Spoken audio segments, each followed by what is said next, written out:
welcome to the stage Greg Lundberg.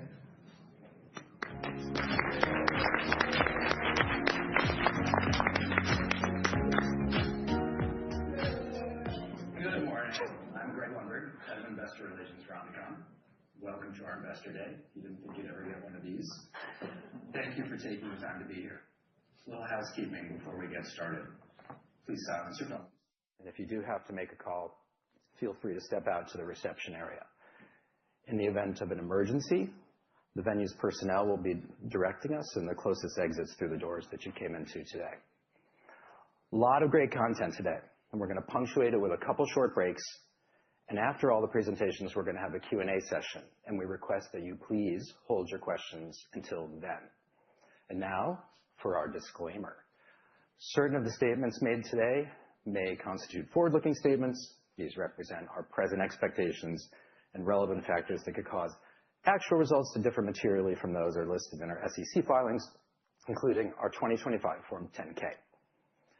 After today's event concludes, an archived webcast of this will be available on our website, omc.com. And with that, please welcome Omnicom Chairman and CEO, John Wren.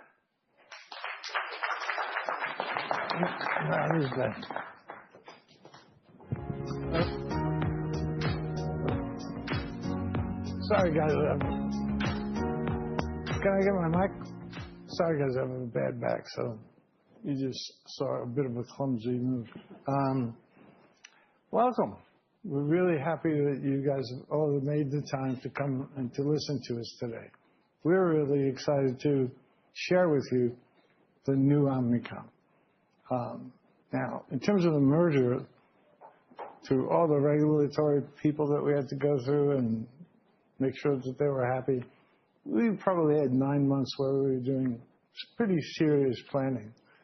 And the extraordinary thing that emerged from that was how well both sides got together and determined basically what the instructions were, that if there was two candidates in one job, let's pick the very best candidate, not the one coming from the acquiring company. People faithfully follow that. And as a result, we have a tremendous amount of talent. All of the naysayers out there, everybody who's looking for something negative was suggesting we were going to lose talent. Quite the opposite happened. We've come together and come together well, and quite unexpectedly in a very rapid way, where these teams are out there 90 days later, functioning very well together, and it's only going to get better with some time. I just want to cover one or two other points here today, and then I'm going to turn the program over to my folks. We decided as we were preparing this that many of you get to see the top management from time to time. Very rarely do we let you see the practitioners, the people our clients see, the people who are listening and speaking to our clients every single day. So those are the folks you're going to hear from today. And they're going to be covering the new Omnicom, basically. One is our industry-leading capabilities. The second is how we've decided to come together and to, in a very complicated world, make this as simple as possible for clients. And you'll hear more about that later on in the speech. And to expose you to something that's been developing for a long time, but is really on speed at this point, which is our Omni platform and our AI investments and how we're integrating them into the tools that people who are working for us use on behalf of our clients. Other things that the merger allowed me to do that is very key and will be very key to our growth in the future, and that is to reshape the portfolio. And what I mean by that is what percentage of the assets that we're going to be and the folks and the resources are going to be dedicated to, and is it an important area, but is it a fast-growing area? In NewCo, what you'll see, and probably Phil will cover this a little bit more in his presentation, what we're starting out with is 58% of our revenue is going to be from media and media-related activities. About 18% is going to come from advertising, as you know it, and the balance, which is our PR operations, experimental, and healthcare operations make up the balance. We expect, as we go forward, as you've seen from just reading reports on the industry, media is the closest, easiest thing to understand because, large part, it's a financial transaction. Creativity is perishable in the environment we operate in, so it's very important to have the best and the brightest, but it's a lot harder for them to come up with the ideas that resonate with consumers, and again, you'll see a lot of it today. So the last thing I wanted to stress, and I probably shouldn't go too far into this, is the combined cash flow of the companies allowed us to make some interesting decisions with our board with respect to our share repurchase program, and still leave us in the very comfortable position that we are dedicated to living in, which is to have an investment grade rated for our debt and our cash flow and for our needs. And we're going to continue as you go into the future, seeing us paying healthy dividend, seeing us do more share buybacks over time. And now that things are settling down, there's a number of tuck-in acquisitions that we're going to want to continue to do. And after people get a little bit of rest, we'll get on the bicycle again and start up. But hopefully nothing to the size of Interpublic. So with that, I just really wanted to turn the program over to Darryl, who is the president of the company, and he's going to take you to what we do. Thank you.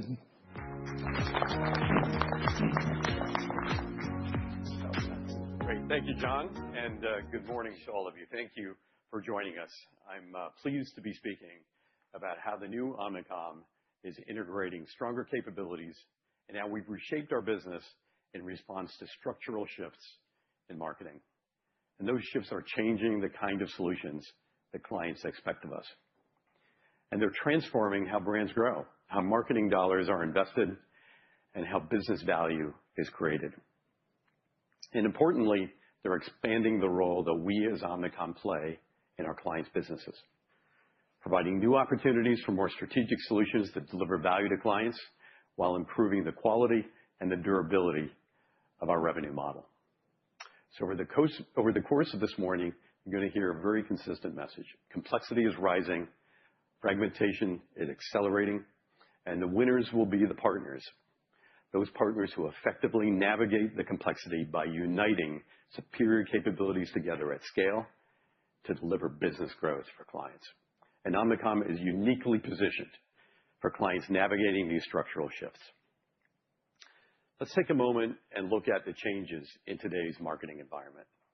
In a word, it's fragmentation. And it's accelerating, and consumer attention is more dispersed than ever before.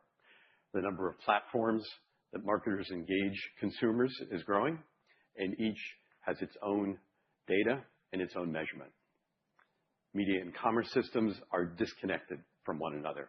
And this is most prevalent in some of the fastest growing parts of the ecosystem. Retail media is a clear example of this.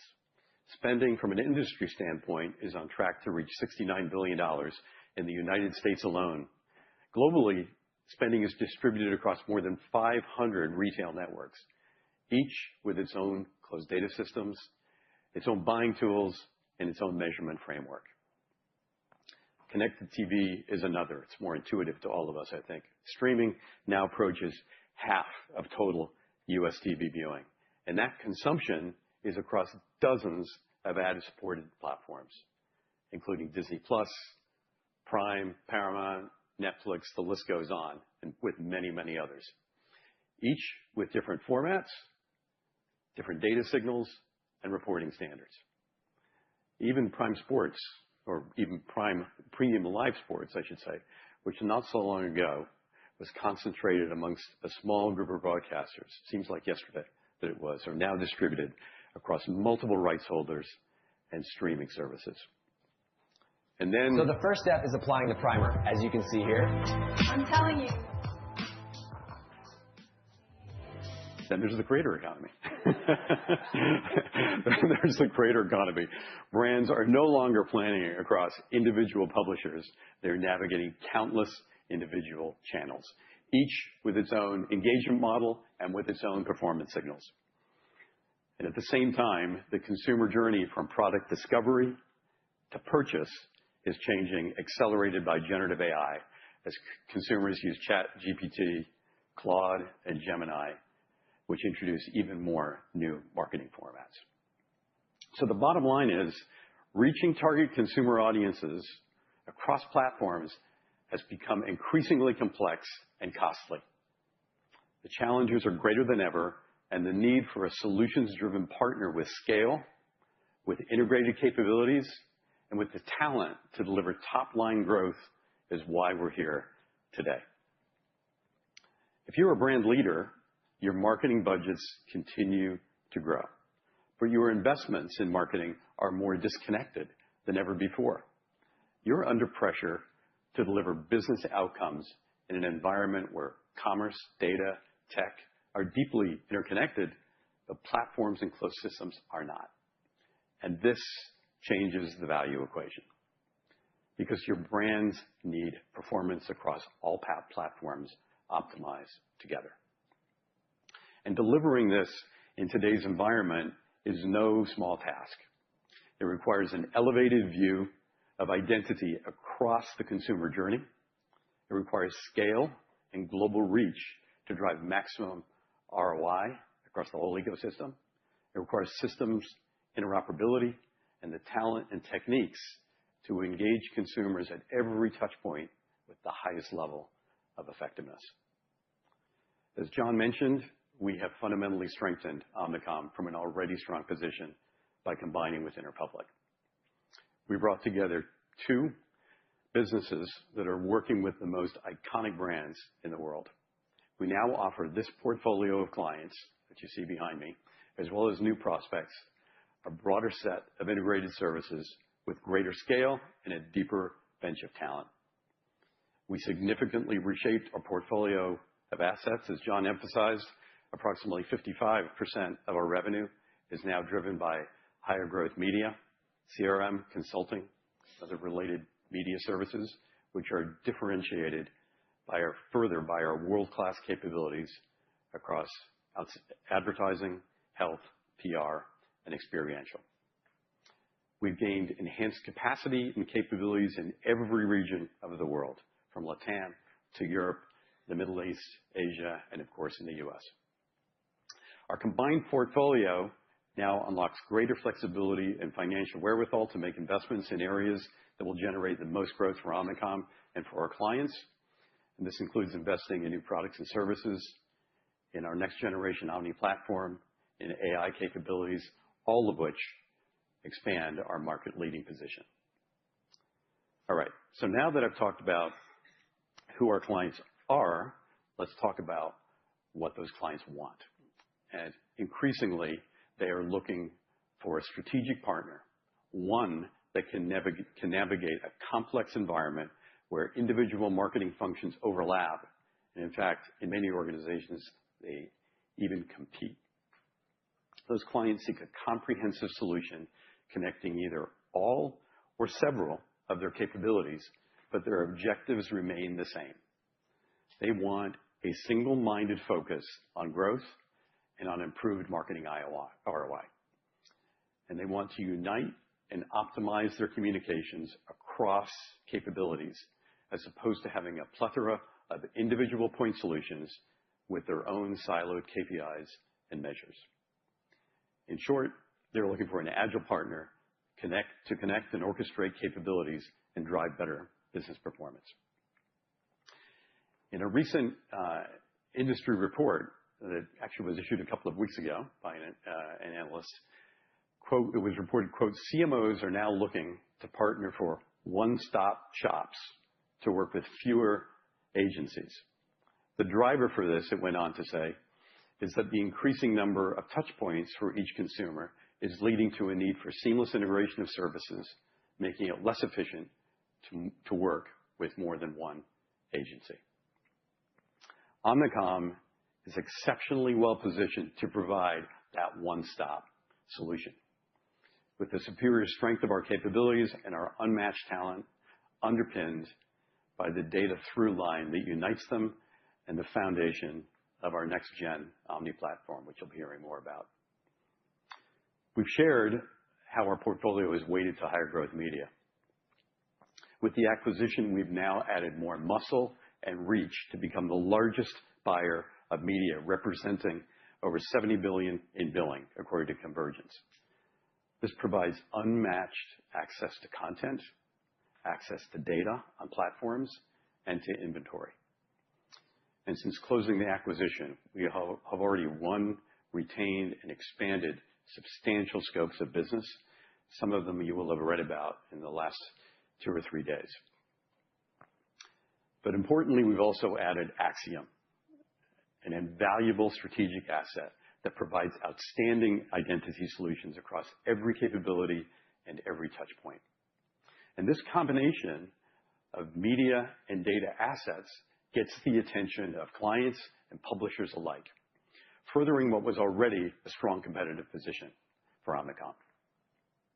All right, enough for me. You don't need to hear this without me introducing some of the great leaders and practitioners that we have in our organization who are engaging with clients every day, and they will explain the unique advantages that our new organization brings in more detail.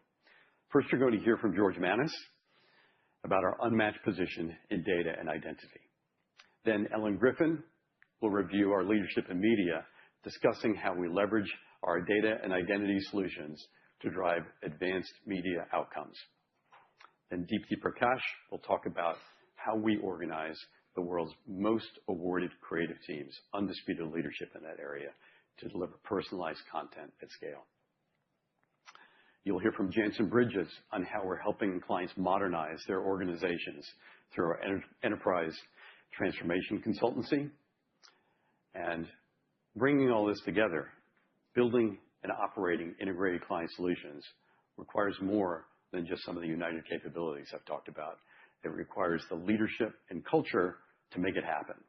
Jackie Kelly will discuss our integrated client leadership group, which has direct line responsibility for our largest client engagements. And George will be back to speak to our new enterprise level growth and solutions team. And finally, enabling all of these capabilities is our adoption of generative AI. You'll hear from Paolo Yuvienko, our Chief Technology Officer, on how AI is enabling our business and our work for clients. And then Christine Gambino, COO of Omni, will walk through how we're operationalizing this in our next gen of the platform. So with that, George, I'll invite you up to get started on our data and identity capabilities.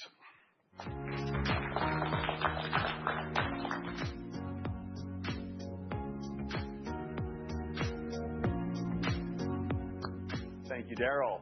My name is George Manis. I lead growth and integrated solutions for Omnicom.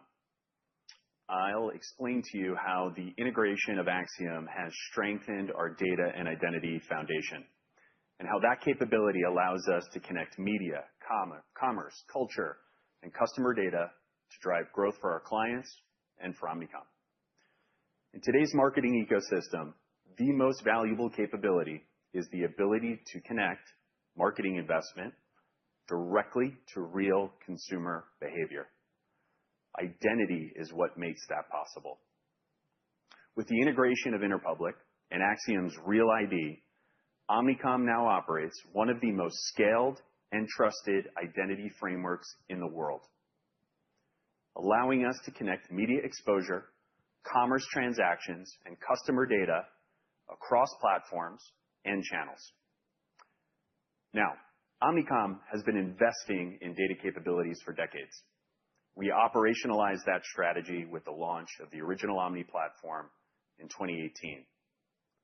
Through our 2024 acquisition of Flywheel, we gained access to a global database of digital commerce transactions, providing visibility into what consumers purchase, where they purchase, and how pricing and promotion influence demand. And now, with Acxiom Real ID, we anchor those signals to a verified, unified view of the consumer at the individual level and at scale. We're talking real people, not proxies. Acxiom Real ID is a cloud-native identity resolution solution. It provides persistent identifier for individuals, for households, and for addresses. This enables accurate consumer recognition and data-driven marketing at scale. It's built from the most comprehensive consumer data assets in the industry, and it is among the most widely used identity frameworks globally. Real ID recognizes approximately 2.6 billion individuals across 36 markets. Now, this includes 98% of the U.S. adult population. Wow. But scale alone is not the differentiator. Trust is. Real ID is used by leading companies across industries. You can see them here. Notably, it is relied upon by many of the most highly regulated organizations. Now, this includes 7 of the 10 largest retail banks, 3 of the 5 top pharma companies, 9 of the 10 leading credit card issuers. This trust reflects decades of operating with the most rigorous privacy, security, and compliance standards. It also creates meaningful barriers to entry. Identity systems become embedded in how organizations manage customer data, how they activate their marketing programs, how they measure performance. Once those systems are integrated across media, CRM, analytics workflows, they become part of clients' operating infrastructure. That creates switching costs, and it strengthens the durability of these relationships over time. With this highly trusted and scaled identity solution, integrated with media, with commerce, and with CRM, Omnicom provides a connected view of the consumer that individual platforms alone cannot replicate. Platforms measure behavior inside their own ecosystems. What they cannot see is how the consumer moves across the broader marketplace, including competing platforms. We help clients understand the full journey. And because identity and measurement become embedded in how marketing decisions are made, these relationships tend to expand over time as clients adopt additional capabilities across media, across commerce, customer engagement, and beyond. And when identity is unified, 3 things change. First, precision improves. Instead of guessing who's behind a device or a cookie, we recognize consumers accurately across environments and channels. That allows brands to reach the right audiences across paid, owned, and earned media, reducing waste and improving marketing ROI. Second, personalization becomes scalable. When identity is connected to commerce behavior and media exposure, messaging and offers are aligned with real purchase patterns and engagement signals. This improves conversion. It improves customer loyalty while helping clients allocate their marketing budgets towards the audiences and the channels that are generating the greatest business impact. And third, and this is really important, measurement improves. With our unified identity layer, we are connecting marketing exposure directly to real-world outcomes, such as purchases, subscriptions, revenue. So instead of asking, how did this campaign perform, our clients ask a much more valuable question. Where should I invest my next dollar to drive incremental growth? When we connect marketing investment directly to business outcomes, our role expands. From executing campaigns to helping clients guide enterprise investment decisions. And when identity and measurement become embedded in those decisions, Omnicom becomes part of the infrastructure clients rely on to allocate marketing capital across their business.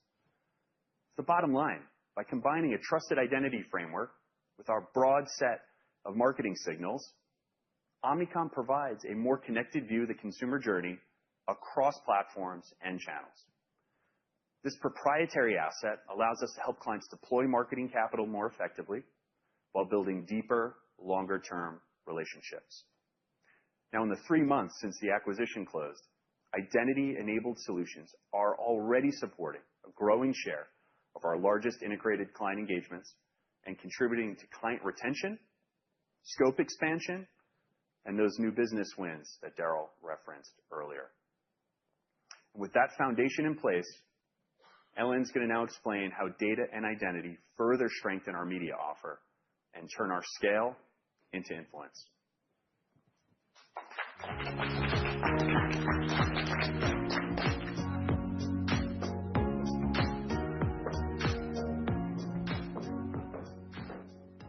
Thanks, George. My name is Ellen Griffin, and I help many of our largest clients navigate today's rapidly evolving media landscape by bringing together Omnicom's integrated media capabilities. Today, I want to focus on how Omnicom Media scale, combined with our data and identity capabilities, creates a meaningful advantage for our clients. It improves how marketing capital is deployed, strengthens our influence with media platforms, and ultimately drives stronger business outcomes. Omnicom now manages more than $70 billion in annual media investment, giving us unmatched scale in the market. But scale alone isn't the advantage. Scale connected through identity is the advantage. When identity links media exposure directly to real consumer outcomes, media stops being just a distribution channel. It becomes an outcomes engine. This allows us to understand what is truly driving growth and continuously optimize client investment. The first place this shows up is how capital is deployed. When identity connects media, commerce, and CRM signals across platforms, we forecast demand more accurately, allocate budgets more effectively and efficiently, and shift investment quickly as performance signals emerge. The result is stronger marketing ROI and better business outcomes. Let me share a couple of examples. For a top 5 U.S. financial services company, we built a connected identity foundation powering more than 400 cross-channel campaigns every month. By linking media exposure directly to customer acquisition, the system enables continuous optimization of investments across channels. The result was a 25% increase in new customer acquisition and a 12% increase in revenue growth. For a global CPG client, we integrated retail transaction data with cross-channel media signals to understand which products and promotions were driving incremental sales. That visibility allowed the team to dynamically shift investment towards the strongest performing categories, delivering a 15% improvement in marketing ROI and expanding our work into additional markets. When you operate at this scale, another advantage emerges: our influence with media platforms. We have a deep co-development partnership with Amazon, Google, Meta, TikTok, Roku, Walmart, Instacart, X, and many more. These partnerships allow us to shape how the fastest growing parts of the media ecosystem evolve. In connected TV, we launched early collaborations with Amazon and Roku that connect identity across streaming platforms, giving clients near real-time visibility into reach, frequency, and outcomes. With Disney, we introduced a new capability that allows advertisers to target high attention moments within live sports programming, bringing real-time addressability to live events. In the creator economy, we are connecting Omnicom's identity-based audiences to improve creator selection activation, and measurement, increasing accountability across this fast-growing segment. And in sports, where rights are increasingly fragmented across broadcasters and streaming platforms, our scale allows us to secure premium inventory across tentpole moments that unlock new forms of brand participation. And even at this year's Super Bowl, Omnicom clients accounted for more than 30% of NBCUniversal's advertising inventory. Identity and scale also allow us to simplify the media supply chain. As the programmatic ecosystem has grown more complex, many transactions now involve multiple intermediaries that add cost without improving performance. But by combining our scale with identity-based supply path optimization, we create a more direct path to high-quality inventory. That increases the percentage of working media while improving signal quality and campaign performance. Another area where scale, data, and identity create a significant advantage is in commerce. Retail media is one of the fastest-growing segments of the market, where advertising and transactions increasingly happen inside retailer platforms and marketplaces. With Flywheel, Omnicom operates the largest retail media practice globally, managing more than $10 billion in retail media investment. We combine that scale with deep retailer integrations and verified commerce transaction data. This allows us to operate effectively across fragmented retail ecosystems while maintaining closed-loop measurement from impression to purchase. Instead of optimizing campaigns for engagement metrics, we optimize directly for business outcomes. For a multinational CPG company, combining identity data with Amazon retail and media signals, we were able to increase the return on ad spend by 8.4%. For a fast-growing technology company, our unified measurement framework connecting awareness, creator engagement, and commerce outcomes has contributed to 440% revenue growth. This capability has also been independently recognized. In Forrester's most recent assessment of the category, they ranked Omnicom as the strongest commerce offering among major providers, highlighting our vision and execution across stores, marketplaces, and direct-to-consumer environments. Looking ahead, a significant shift in the media ecosystem is the transformation of search and discovery through generative AI. Search has historically been one of the largest drivers of commercial intent online. As discovery becomes conversational and AI-driven, the way brands capture demand is fundamentally changing. Instead of navigating lists of links, consumers increasingly receive a small set of AI-generated recommendations. That dramatically raises the importance of visibility within these systems. Because our system connects identity, media exposure, and commerce outcomes, we help brands understand how AI systems shape discovery, and we optimize brands' visibility within these environments. We're already collaborating with partners like Google and OpenAI to develop new ways to measure and optimize marketing performance in AI-driven environments. At CES, we introduced a consumer prompt insights agent with Google that helps brands understand how consumers interact with AI assistants and how those prompts shape discovery. We are also developing new measurement approaches within platforms like ChatGPT to better understand the incremental business impact of advertising in conversational environments. These capabilities are generating new opportunity through generative engine optimization, helping brands remain visible as discovery increasingly happens through AI. And nearly all of our top clients are seeking our support in this space.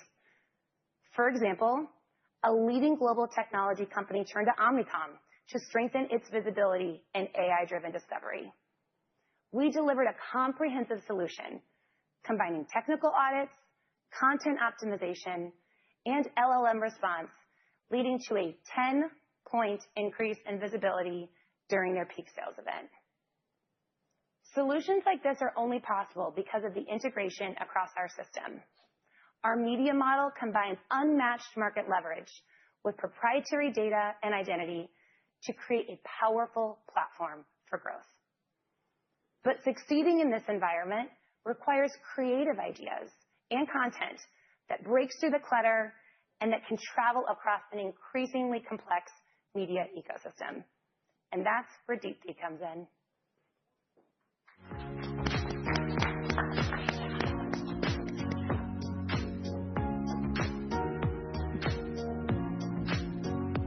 Hello, everyone. I'm Deepti Prakash.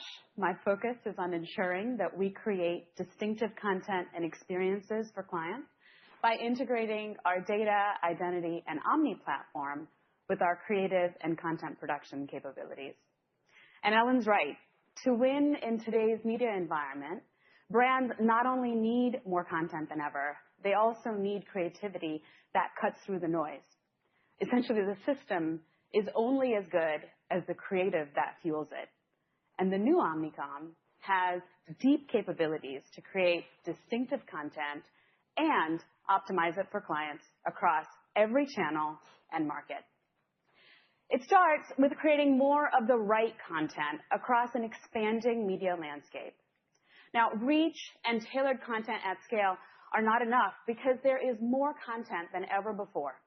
And AI is only accelerating that trend by lowering the barriers to creation and distribution, which makes it harder than ever for brands to stand out. This is where creativity comes in. Great creative ideas help brands break through the AI slop. They create and capture new demand. They open new ways to go to market. And great creative builds stronger brands, and stronger brands drive disproportionate growth. We know this because we've been studying it for decades. Interbrands research, validated by NASDAQ, shows that brand strength remains a major driver of business value, with the world's strongest brands historically outperforming the broader market over long periods. Omnicom has helped build some of the world's strongest brands, and the new Omnicom strengthens that foundation even further with an unrivaled agency portfolio spanning distinctive global creative powerhouses as well as creative boutiques. Today, we offer clients the deepest bench of creative talent in the industry and are the most awarded creative network of the past decade across major creative shows. Our accolades include being named Fast Company's most innovative company every single year since 2019. And in 2025 alone, we won over 175 Cannes Lions, the Cannes Lion Grand Prix for Effectiveness, and we were named the most effective network by the Effie Index. The work we make is both creative and effective. Let's take a look at some of it.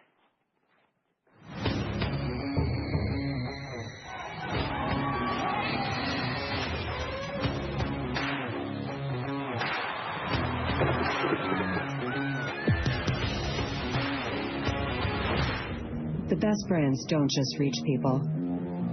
They move them. But moving people at scale, that demands something new. Not more content, not just efficiency, strength. Platform velocity. Brand distinction. Driving action across every channel simultaneously. Culture shifts and technology evolves. And we're leading both. When creativity meets intelligence and scale, brands don't just participate, they influence. Marketing transforms into growth. This is the new Omnicom. It's pretty good, right? Our creativity and effectiveness is why clients turn to and stay with us. Look, every day matters in marketing, but there are moments where it is more scrutinized. Moments where the risk is high, the investment is significant, and the work has got to land. In these moments, our clients back Omnicom to deliver. Take the Super Bowl, for instance. It remains one of the most demanding stages in our industry, culturally, creatively, commercially. And Omnicom had more clients featured in the Super Bowl than any other company. And our work dominated the best ad lists across publications from Ad Age to Billboard to Vogue. Achieving this level of creative excellence is only possible through constant evolution and deep integration. Our creative talent now work with intelligence, tools, and AI that also underpin our media strategies and our content production workflows. So the same intelligence guides media investment, creative ideation, and content production to create more connected and effective work for clients. And speaking of production, with each media channel having its own format, its own specifications, and audience behaviors, a single campaign now requires thousands of individual assets, and that number will only continue to grow. The new Omnicom is positioned better than ever to scale content globally with our extended production assets. We now have one of the industry's most comprehensive production capabilities and content studios across every major region of the world using intelligent automation to deliver the full spectrum of modern content needs at speed and scale. From big tentpole films and fast-moving social, influencer, and commerce content to personalized, localized, and in-language versioning, we do it all. We deliver at high quality, and we do it at speed. And what once used to take months now happens in days, and what once took days now happens in hours. But this infrastructure does more than improve efficiency. It expands our role with clients. When we scale with their needs across more brands, markets, and channels, the economics of our relationship change. And when AI-enabled production is paired with continuous media optimization, the conversation shifts from the cost of assets to the value of outcomes. Let me illustrate how this comes to life. For a global automotive client, we begin with one distinctive creative concept built on strategy that's informed by identity, culture, behavior, and performance data. A connections plan that's developed collaboratively by media and creative teams defines the full set of required assets. Our data-driven demand index validates the media investment and targeting strategy. As our teams develop ideas, AI creative agents help evaluate and refine the messaging and the creative idea. Our production teams then bring these ideas to life through original craft and scale with AI. Once the work is produced, AI governance agents overseen by our talent ensure that every variation stays true to the brand. And after the work is deployed, our systems analyze creative performance, identifying patterns in what resonates and what drives action, and evolve creative continuously based on performance, always with oversight from our expert talent. And the impacts are tangible. In the last year alone, we've been able to increase full funnel impressions by over 30% in most markets globally on a dollar-for-dollar basis. We've also had double-digit increases of key buying actions through our right target, right time, right message marketing. And now we have plans in place to drive sales conversion metrics by an additional 10% through media and messaging even more precisely targeted to in-market shoppers. We drive stronger performance because every asset is informed by real data, connected to media, fueled by great ideas, governed for brand consistency, and optimized for impact. For our clients and for us, this translates to increased revenue growth. This is how Omnicom helps clients win, by building stronger, more distinct brands that deliver superior business outcomes through media, creative, and production, working hand in hand in one integrated system that's powered by proprietary data and identity and a shared platform. Now, to fully unlock this opportunity, clients need the right technology and operating infrastructure in place. Jansen will explain how we help them build exactly that.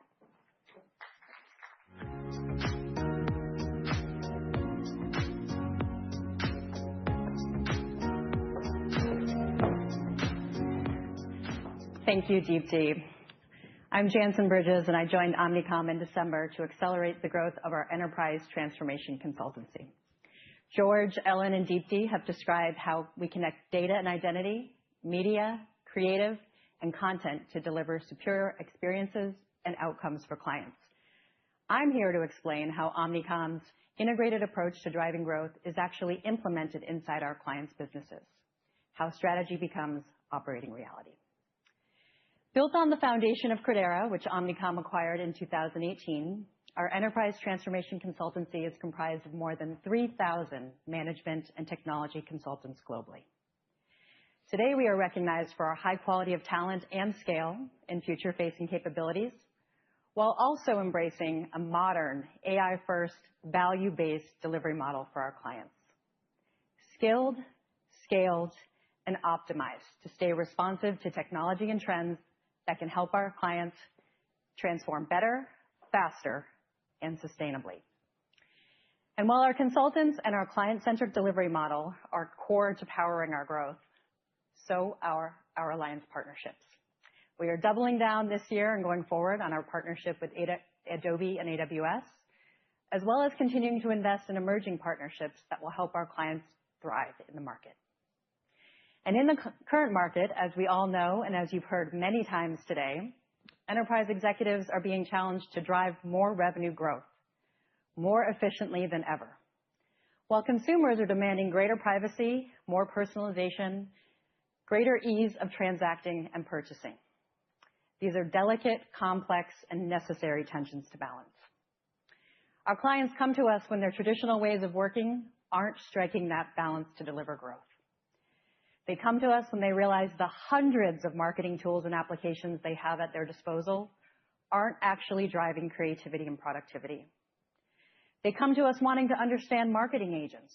Where should they have them? How do they work? What should the operating model do to change, to accommodate them?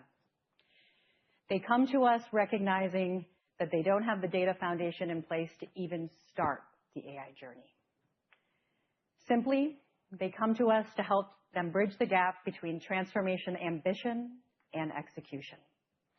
And given how foundational bridging this gap is now and will continue to be to our clients and our business, I want to share a client story that brings it to life. A global pharmaceutical company and a longtime Omnicom creative client was struggling with fragmented marketing processes and data across its patient, healthcare provider, and commercial segments, unable to deliver unified and contextual experiences. It's a common challenge. And these challenges were reflected in declining market share. We were engaged to help them develop a strategy and a multi-year transformation roadmap. From there, we worked with them to systematically unify marketing operations across more than 60 brands in more than 120 markets. To do that, we built a cross-brand consumer data hub to consolidate data and power multi-channel personalization at scale. We then helped them redesign and implement a modern, refreshed operating model and agentic workflow to break down silos, leverage the new enabling data and technology, and improve ways of working. And the results? Within the first 6 months, the client reported a 46% reduction in campaign time to market and a 30% improvement in marketing ROI, and again, in just the first 6 months, representing millions in recurring quarterly savings while also driving growth in prioritized product segments. As that example demonstrates, these engagements reflect a broader shift in how transformation work is being bought, delivered, and measured. Clients are moving toward value-based transformation programs tied to measurable performance improvement and true value realization. These programs tend to be longer in duration, more deeply integrated into our clients' operations, and they carry strategically higher value when delivered with our high caliber of talent. And the good news, we're already working this way with the majority of our enterprise transformation clients. So in summary and in closing, what you should take away from here, We have a thriving enterprise transformation consultancy, and with our Omnicom integrated client delivery model, we are poised for continued growth. With that, I'll hand over to Jackie and George to talk us through our integrated client delivery model.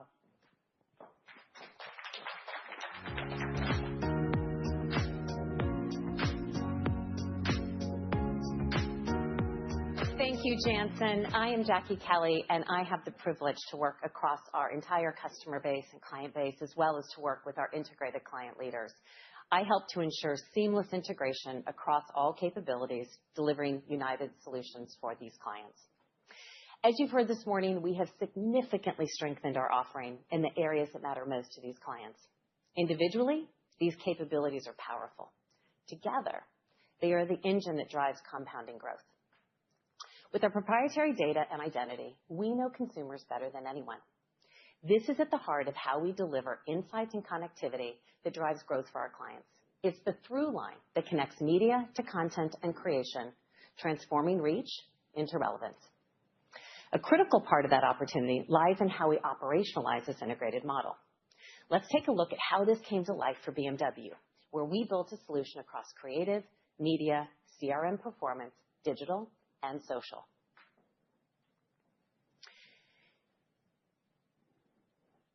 Our starting point is a brilliant brand platform. Through our integrated model uniting creative, media, CRM, and content with connected workflow powered by shared data and identity and AI, we unleash across this platform all throughout the customer journey, driving both awareness and sales for the BMW 5 Series. BMW's target audience knows what they like, and so do we. For BMW, we can deliver exactly what each unique customer needs.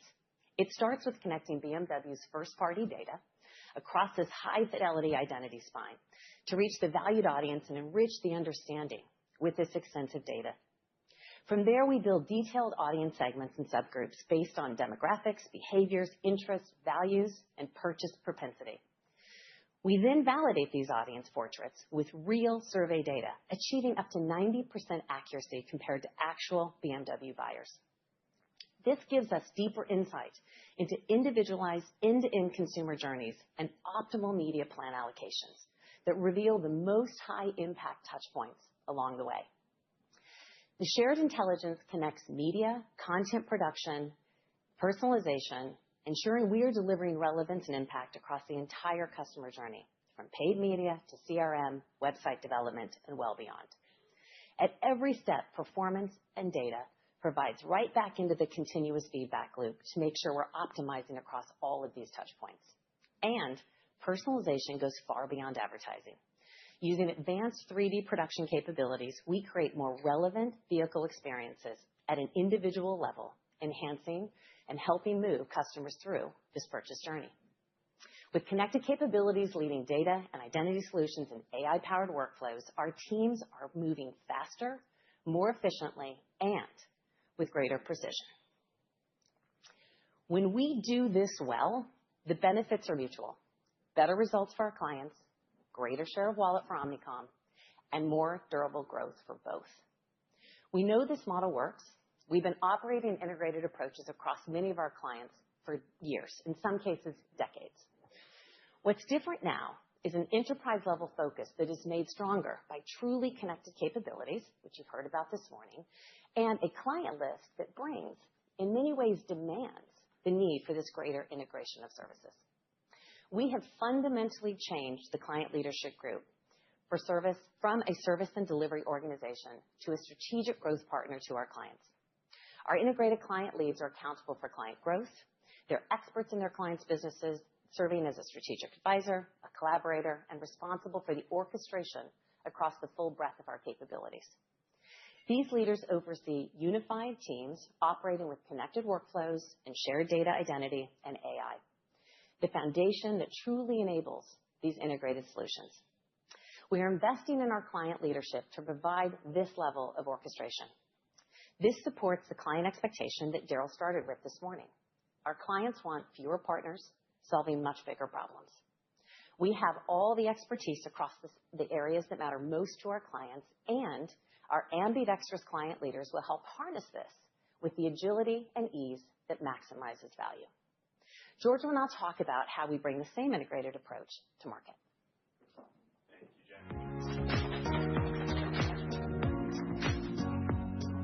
Thank you, Jackie. What a great example that is. So to fully harness the power of our connected capabilities for growth, we've established the Enterprise Growth and Solutions team, which I lead.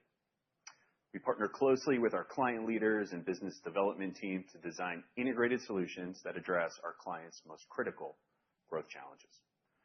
Our focus is on Omnicom's most complex opportunities. This is where integrating media, data, technology, creative, and other services delivers value at enterprise scale. In many ways, we serve as Omnicom's connective layer, bringing together the right teams, expertise, and capabilities to pursue larger opportunities and deliver more integrated outcomes for our clients.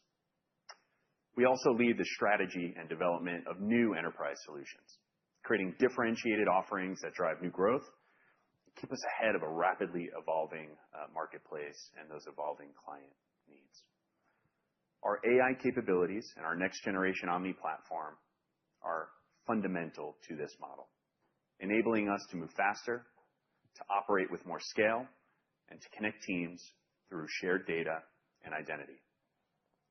We're going to take a 10-minute break, only 10 minutes. And when we return, you're going to hear a lot more about our AI strategy and our next-gen Omni platform from Paolo and Christine. Thank you.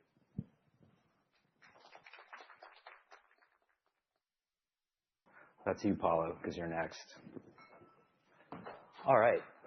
So far this morning, you've heard a bit about our strategy, how it's built around connected capabilities, which bring together data, identity, media, creative, commerce, consulting, and technology to help our clients grow in a marketplace that's increasingly fragmented and very complicated. What we're going to show you now is how artificial intelligence strengthens that model. For us, AI is not a standalone story. It's an enterprise capability that improves how our people work. It enhances the solutions we deliver to clients. It increases the value of our data, identity, and platform assets that you've heard about this morning. So to begin this discussion, please welcome our Chief Technology Officer, Paolo Yuvienco.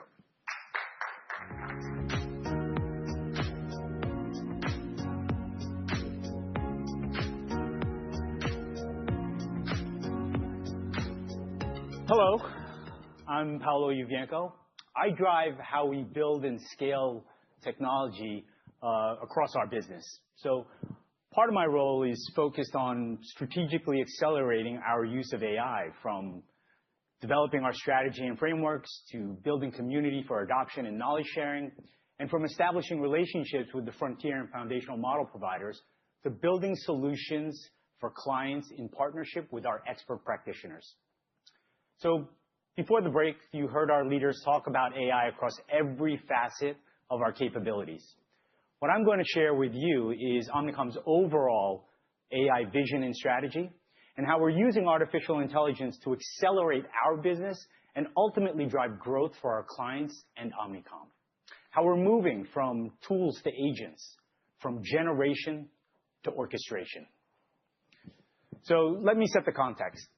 We've spent the last 3 years or so exploring how generative AI can empower our people, deliver our connected services, increase productivity, and enhance our client outputs. Across Omnicom, we've now mobilized over 70,000 users who collectively produce millions of generations every single month. As we've explored these tools and scale, we've realized that simply using the large language models that everyone can deploy, OpenAI, Claude, Gemini, it's just not enough. What differentiates us isn't just our ability to use these models, it's how we ground these models, connect them to our proprietary data, and teach our people to use them to meet the specific requirements of our clients and our organization. That's why I'm excited to share what comes next. If we walk through how AI has evolved in our company, and frankly, how it should really evolve in any organization, we think of it in phases. The first phase was AI as a tool, such as using an LLM, asking it to generate some potential taglines, that person waits, reviews the output, decides what to do with it. There's value there, absolutely. But it was only a starting point. Where we are now is moving towards true orchestrated intelligence. This is where AI agents don't work in isolation. They work in concert with our teams and hand off work to one another based on context and goals. Through this evolution, we've declared the end of the tool era and the beginning of the era of agents. At CES, we announced the new Omni, and with it, a new generation of semi-autonomous multi-agent reasoning workflows. These agents have been developed to perform sophisticated functions. At the direction of our agency experts, they can operate continuously, reasoning through problems, understanding context, making decisions, and once activated, drive actual business outcomes. In essence, our people set strategy, objectives, and values and evaluate the results, determining what will resonate with consumers in a world where human connection is more important than ever. An agent allows them to execute functions at speed and scale. So I'm sure everyone in this room has probably used some form of AI, generative AI. There are times where you put in a prompt and get an answer that was not really what you were looking for. This is the reality. If you put AI and agents in the hands of someone who does a mediocre job, the result will still be mediocre, just faster.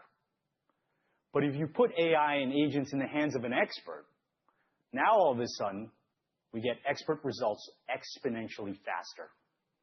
An example of this is how we perform research. Rather than independently accessing various sources to compile and collate data, we set off a deep agent that utilizes a multitude of other research agents, each one tied to specific data sources and services. This deep agent then distills all the information into a comprehensive report utilized by our strategy and planning teams to feed into their briefs. You'll see more of this actually in action during the demonstration a little later. So these agents are not just changing the way we deliver work for clients.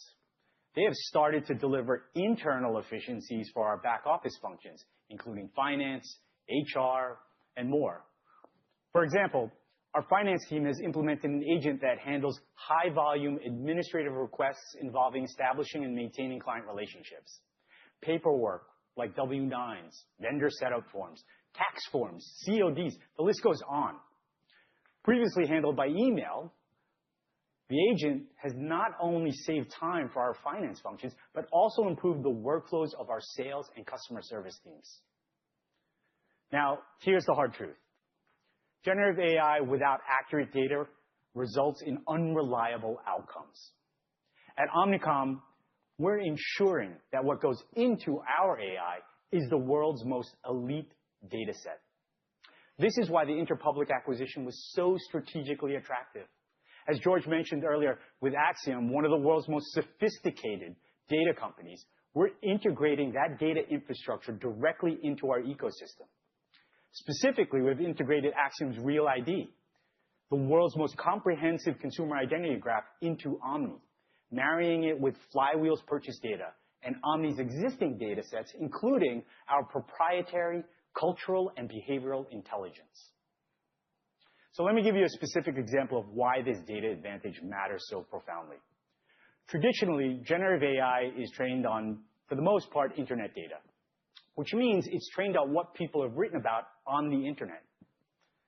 It's reflective, it's biased. It's biased towards loudest voices, towards English speakers, towards certain demographics. Our AI is grounded differently. It's grounded in actual consumer behaviors. When our AI agents propose a campaign strategy, that strategy is informed by 5+ years of real purchase history. It's informed by actual behaviors, not internet commentary. But here's where it gets really powerful. Mass personalization that actually feels personal. Think about traditional personalization. You need to send, 100,000 emails. The subject lines might say, hi, so-and-so. Maybe you segment by demographic, but fundamentally, you're still sending thousands of variations of the same message. With our agentic framework, grounded in our identity graph, we generate thousands of genuinely unique creative variations. We're not just swapping names. We're tailoring cultural references, behavioral triggers, imagery, tone, everything to the specific signals of individual consumers.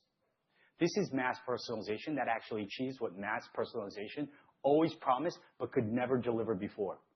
We'll show you an example of this also in our demo later. So another powerful and underrated application of Omni's agentic framework is not about creating content or running campaigns, although those are very important. It's about simulation. It's about testing reality before you live it. We are pioneering the use of synthetic audiences and synthetic focus groups. Let me explain what this means. Before we create a single frame, before we book a single media placement, before we spend a single dollar, our AI agents are simulating how a campaign will perform. We do this by modeling thousands of simulated consumers, each one based on real consumer attributes and behaviors from our identity graph against our vast and proprietary media activation data. Then we run the campaign against those simulated consumers. We see what works. We see what doesn't. We iterate. We refine. The advantages are profound. First, prediction before production. We reduce financial risk. We're not estimating how something will perform. We're predicting it based on simulated reality. Second, risk-free experimentation. Great creativity requires testing ideas without limits. Creatives need permission to explore territory that hasn't been chartered before. Many of our creatives have ideas that go far beyond content. Synthetic audiences gives us that permission while keeping our strategic creative leadership at the helm to drive the creative direction that allows for meaningful execution, which remains irreplaceable. We test radical, uncharted experiences in a risk-free environment. We then take bigger, more creative ideas to market with higher confidence that the business outcomes will be positive. This is prediction and experimentation that wasn't possible before. Because our synthetic audiences are based on actual consumer identities and attributes, we have a higher confidence levels around its performance, leading to a clear and differentiated advantage for our clients. This is the new Omnicom, powered by data, enabled by agents, led by expert talent. Now you're going to see how we put this strategy into action.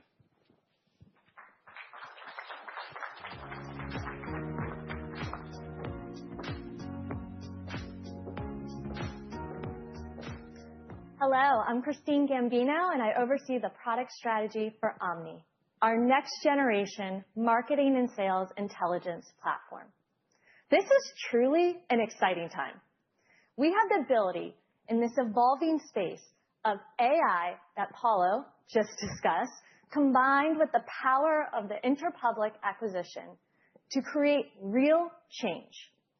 This will provide new opportunities, insights, and speed to market like we've never seen before. So let me show you what Omni is all about. Consumers today move across channels, moments, and markets in real time. Are you meeting them where they are, or still navigating the complexity in between? Meet the new Omni, Omnicom's marketing intelligence platform, built to accelerate growth for our clients by reducing friction and turning data into meaningful consumer connections.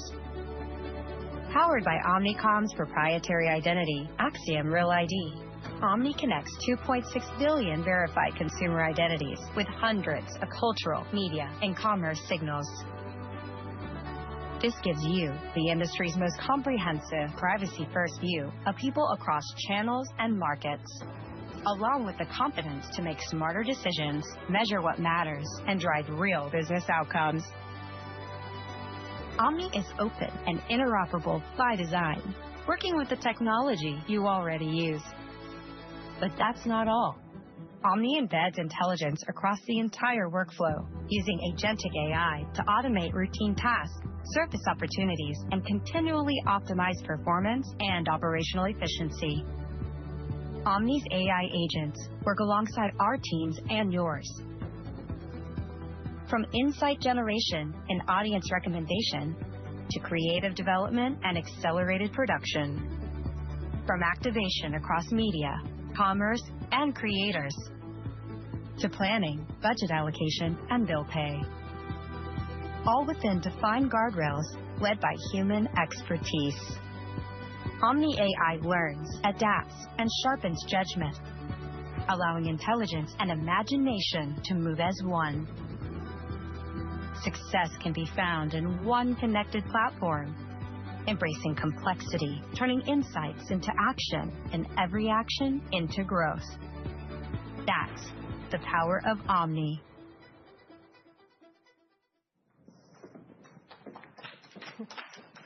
So what you just saw was a platform that scales. It's driven by an advanced agent ecosystem built on our leading data and identity foundation that George described earlier. Now, let me give you an inside look at the capabilities that make this all possible. So first, we have a comprehensive integrated data ecosystem that converges consumer insights, cultural trends, media dynamics, and behavioral intelligence into a unified intelligence layer. This foundational research capability isn't siloed. It's woven throughout our organization, informing strategy, creative development, and media planning at every stage.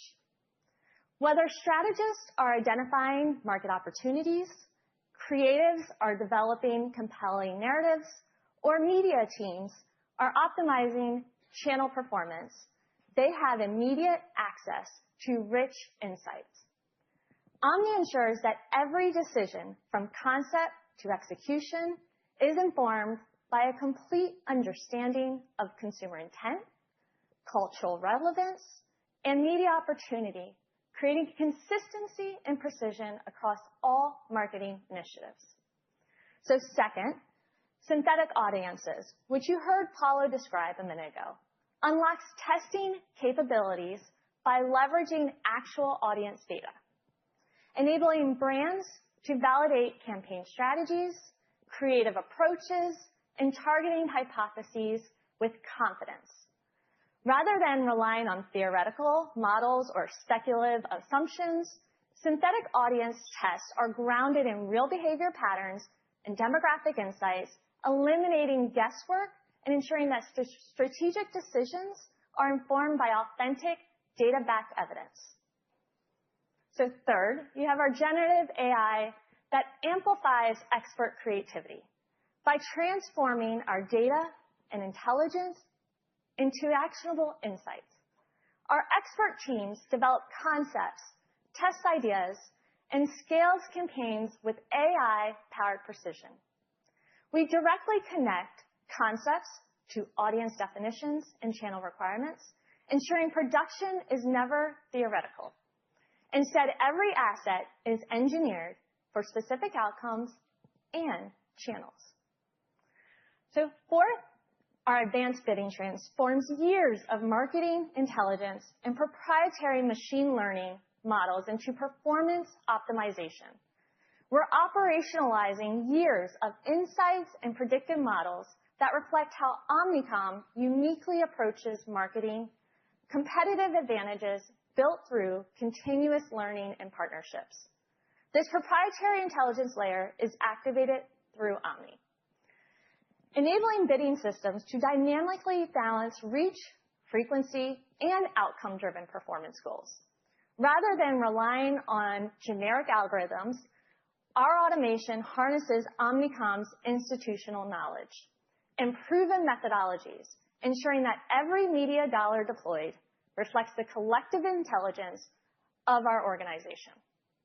So as you can see, Omni is the AI-enabled platform built on a strong foundational layer that underpins everything we do, from strategy to sale, across the marketing lifecycle, and through all of our brands and agencies. It unites our people and services by standardizing the intelligence, data sets, and processes by which we work. In practice, it enables our teams to execute complex multifunction operations instructed in a natural language. That's the true Omnicom difference. An expert team that brings more precise, more distinct, and more impactful work to market, all while laser focused on the most important prize for all of our clients: sales growth and share ahead of the market and their competition.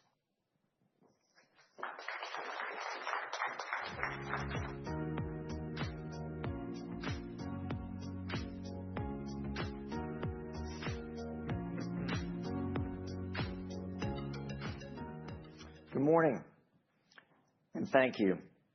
We really appreciate you creating time in your busy schedule to be with us here today.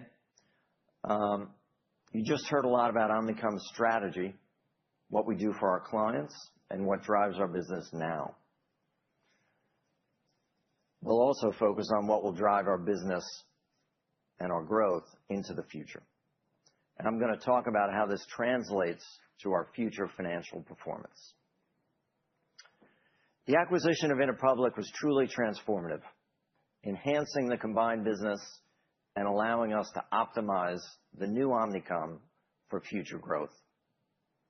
Our portfolio realignment was a significant first step and will result in 55% of our revenue coming from our faster-growing, interconnected businesses, including media, data, CRM, consulting, and commerce. These should represent an even larger percentage of our revenue over time. The balance of our revenue comes from our industry-leading businesses in creative, health, PR, and experiential. Our U.S. business now represents a larger portion of our revenue, and Interpublic also complemented our position in every other region globally. Interpublic not only complements our overall client portfolio, consisting of some of the world's most successful companies, it improved the integrated services we bring to these companies. And our new connected capabilities organization and the enhancement of our Omni platform is designed to focus on the delivery of integrated services, connecting media, data, creative content, commerce, consulting, and technology. These high-growth strategic services will drive business outcomes for our clients. As our leaders have shared throughout the morning, our businesses are ever connected, more than ever, or they're interconnected more than ever before.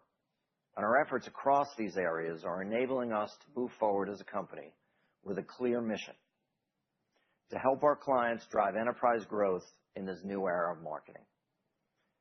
And by helping our clients grow, we will grow.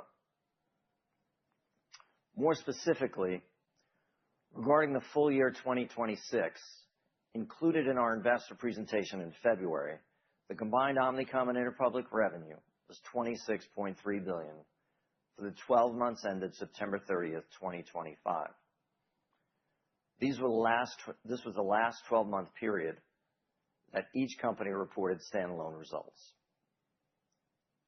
As we've said before, this includes $3.2 billion of revenue from the same period that represents planned dispositions that we expect to complete in 2026. We continue to move forward with our strategy to complete these transactions as early as possible in 2026, but we cannot accurately estimate when they will be finished. Therefore, we plan to provide the revenue and EBITDA of these businesses for 2026 separately from our core operations until these dispositions are complete. On a combined basis, net of planned dispositions, our adjusted 2025 revenue base is $23.1 billion. In 2026, we expect this revenue base to grow approximately 4% on a constant currency basis. As we look beyond 2026, we believe our growth will further benefit from our new positioning. And now I'm going to add some comments regarding some key financial items. as it has over time through many economic cycles and technological disruptions. Omnicom has delivered low to mid-single-digit revenue growth. After completing the integration in 2026, and with the strength of the new Omnicom, we're well positioned for strong growth in the future. As you know, Omnicom has steadily increased its adjusted EBITDA margins over time through a focus on cost control, including offshoring, nearshoring, automation, real estate optimization, and other measures, all of which we expect to continue. Our synergy expectation is to achieve $1.5 billion in cost reductions by mid-2028, including $900 million in 2026 and $1.3 billion in 2027. We're making solid progress in reducing these costs, and we'll continue to update you on our progress throughout our 2026 quarterly reporting cycle. And while we expect the synergies to result in incremental EBITDA growth and margin expansion, we're committed to continuing to invest in the business, as we always have, to drive sustainable long-term growth. This includes investing in new products and services, our Omni platform, generative AI, and acquisitions in the fastest-growing parts of our business that will drive greater growth in the future. We're confident we'll achieve the expected cost reductions in 2026, and although it's early in the process of our newly combined company, we currently estimate a significant amount, approximately 75% to 80% of the $900 million of savings, will flow through to increased EBITDA and net income. While we're confident in our ability to achieve the $1.5 billion in cost reduction synergies, as we discussed on our earnings call, it's too early to estimate how much of the 2027 and 2028 synergies will flow through to the bottom line. Earnings per share growth resulting from our revenue growth and our synergy realization will primarily be driven by growth in non-GAAP adjusted EBITDA. Below the line, net interest expense in 2026 is expected to increase by approximately $210 million in 2026 compared to 2025, driven by higher interest expense and lower interest income. For planning purposes, we expect a tax rate of 26% for 2026, and net income attributed to non-controlling interests and income from equity method investments are each expected to increase slightly. Together, with the expected reduction in diluted shares outstanding from our share repurchases, we expect double-digit growth in fully diluted non-GAAP adjusted EPS for full year 2026. As we discussed on our February 18th earnings call, our board of directors approved a $5 billion share repurchase program. We plan to repurchase $3 to $3.5 billion of shares during 2026. And we'll address our plans regarding the balance of the program in early 2027. Upon completion of the $5 billion share buyback authorization, we expect to maintain our consistent historical approach to capital allocation across dividends, acquisitions, and share repurchases. We'll continue to use our free cash flow to pay a competitive dividend, which our board recently increased by 15%, and we'll pursue tuck-in acquisitions focused on the fastest-growing parts of our business. And we'll return the balance of our free cash flow to shareholders through share repurchases. Before I conclude my remarks, I have one housekeeping item to update you on. We recently raised $2.4 billion in new bonds at an average coupon of 4.6% and an all-in yield of 4.7%. $700 million of this was an 8-year Eurobond, and the balance was a mix of 3, 7, and 10-year U.S. dollar bonds. We'll use the proceeds to retire the $1.4 billion of notes that was due or that come due next month, as well as for general corporate purposes. Moody's and S&P have reconfirmed our ratings and we remain committed to maintaining our current investment-grade rating. We estimate our total debt to EBITDA leverage ratio will be approximately 2.4 times by year-end 2026. In closing, we look forward to providing you updates and further insights as we move through the next few quarters and as we execute against our synergy targets, asset dispositions, and share purchases. And as the team has shared throughout the morning, our growth platform has been enhanced, our balance sheet position is strong, and our future growth potential at Omnicom is brighter than ever. We're now going to take a short break, no more than 10 minutes, like the first break, while we set the stage up for Q&A, and we'll be happy to take your questions at that point in time. Thank you.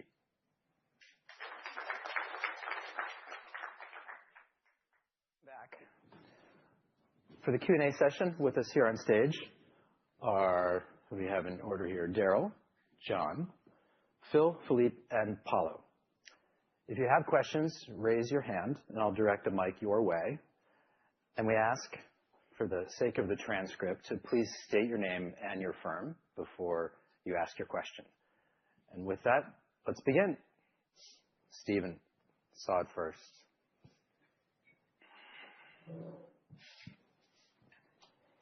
Thank you. So just wanted to talk Your name and your firm? Stephen, Wells Fargo Securities. Wanted to talk more about the way you've shown the growth outlook today, with media being a much bigger part of the business than it used to be, creative going through some change, but smaller than it used to be. And Phil, I think you said Omnicom, typically was kind of low to mid-single digit growth, but you think growth is going to be stronger in the future. So I was wondering if you could help us think about, number one, what does a media business grow in the current market? And what does Omnicom, grow on a multi-year basis that we can think about? And then just a housekeeping one, Phil, for the double-digit EPS growth expected in 2026. Since there was a lot of noise in last year, what's the base that we can think that grows at for 2025 pro forma adjusted earnings per share? Thank you. Want to start? No, why don't you? Okay. So there was a lot there, Steve, but we haven't in the past, and we're not going to today predict what future growth is going to be, and we don't do a 5-year plan, never have, and given the pace of change in the marketplace, especially in the last few years, we don't think we can predict with confidence what that growth rate ultimately is going to be, especially since there's an awful lot of it that's out of our hands. So that's why we didn't give you a long-term growth rate per se. Certainly, we do expect the media business and the broader media business, the one we discussed today, that includes data and CRM and commerce, are going to grow faster than the Omnicom average rate. Our average rate for the last 3 years was probably a 4% growth rate. And if you look at those businesses overall, we expect them to grow at a rate higher than that into the future. So I think that gives you a sense for what our expectations are. The rest of the business is going to grow as well when you look at the assets that are represented by healthcare, NPR, and creative and experiential. But I think we're comfortable with the guidance we gave for 2026. We're using a base from what we presented in our investor deck at the end of 2025, which takes the last 12 months of Omnicom and IPG when we reported independently through September 30th of 25 as the base for which both the revenue growth and the fully diluted EPS growth is coming from, or what we're comparing it to. So I think that base itself is probably pretty close to what analyst estimates were for 2026 if you took Omnicom and IPG and added them together from everybody's models. We think it's fairly representative of the new company once you take out the dispositions that we talked about. Those numbers are in the back of the first quarter of the year-end investor presentation. That's what our internal forecasts are comparing to at this point. I'm not sure if I missed anything or a couple things in the overall set of questions you had, but feel free to follow up. Over here with Thomas.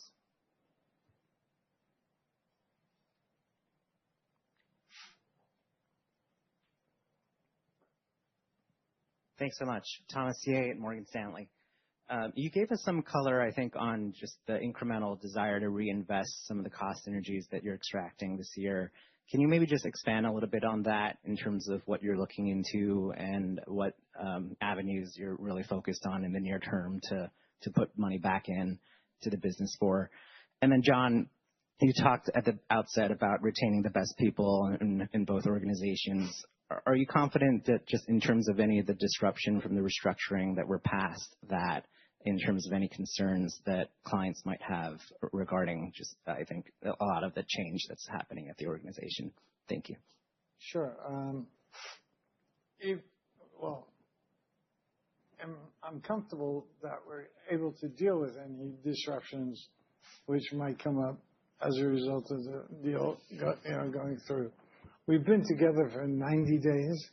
In effect, we'll go through our first quarter formal closing at the end of this month.